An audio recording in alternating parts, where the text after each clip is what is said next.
one step. That's all that separates setting records from sitting on the sidelines. For Canadian Olympian Alysha Newman, that step came in Eugene, Oregon, and resulted in a partially torn patella tendon. I'm such a competitor. I don't think at the end of the day, I still cried at night and I still cried all morning. And so it took a couple days for me to realize that I was going to be out week to week depending on the injury. For Alysha, that acceptance came from looking backwards.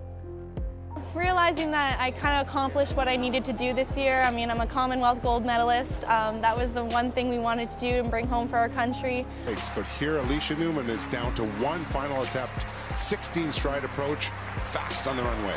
Alysha Newman of Canada, her last chance, the bar at 475, and she's done it! She's moved into first place, matching her Canadian record. Absolutely stunning, under pressure. Newman delivers. And that was exactly like the #1 goal. And then the second goal is to break the Canadian record in and outdoor as many times as possible this year. So I think when they started realizing that I had accomplished everything I needed to accomplish this year, it made me feel a little bit better. But accepting what happened and accepting it as the end to her season were two entirely different things.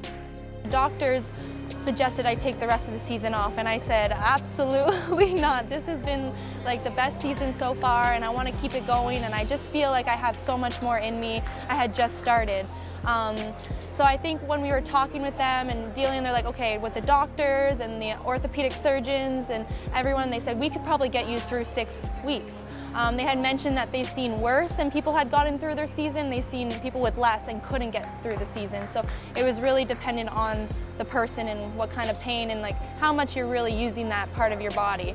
And I mean, I use it, that's all I use to take off. It's that leg, it's that knee. And so we tried it on the Monday after 10 days of not doing anything, rehab, treatment, and it just wasn't enough for me to sustain even jumping off of the grounds. And while searching for those silver linings in recovery, Alysha found another simple one. She was never alone. My coach was in the hospital when I was getting my PRP, holding my hand because it was huge needles and I was scared, but at the end of the day, like, everyone's right there with me, and it's not a career-ending injury, so at this point we're just going week to week, make sure it's healed 100% so that we can move on from it. In the end, all this setback did was make her set the bar higher. So I still hope to be back for nationals and still compete at NACAC Championship, and I'm pretty sure I have enough points anyways for the Diamond League Finals, so hopefully Diamond League Finals and then the Continental Cup in September. I want to keep it going for as many Olympics as possible. There's 5 Olympic rings. I've told everyone I want to do 5 Olympics. That's just been something I've said since I've been a little girl. And just knowing that the next 2 years are going to be the biggest years of my life, and this is really where I can really set Canadian pole vault on that world map. But while the goal is to cement Canada's place on the global pole vaulting stage, the dream doesn't end there. Dream come true? Gold medal from the Olympics, a world record. That's definitely something that I see myself doing. I believe in my technique, I believe in my abilities, I believe in me personally as a person and what I want to achieve.